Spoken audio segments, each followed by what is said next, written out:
Now, I want to turn overseas now to the Paris riots. We've now had 5 or 6 consecutive nights of rioting.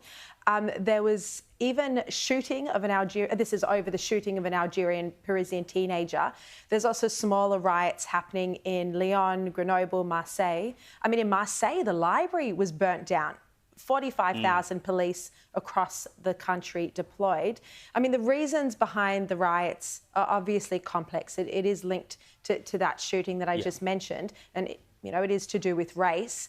But questions over how strongly Emmanuel Macron is actually getting on top of this, how, he was criticised for not really telling the rioters to stop in no uncertain terms at the start of this. Well, they've sort of belatedly sent the riot police out and they've gone, oh, we've got to do something about it. And there was, I think we saw overnight, a mayor in France had a car that was on fire driven into his house.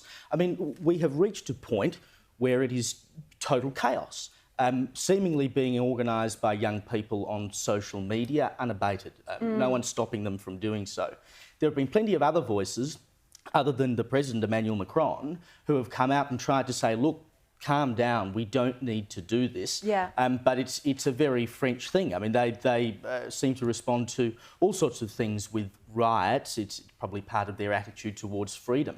But you cannot allow this to continue as it is. And the fact Macron has let it go on for 5 days, you'd have to say is, well, pretty questionable. It's an amazing social phenomenon, and we've seen it time and time again. The Black Lives Matter protests are now across France. So, it's really worrying, the violence there.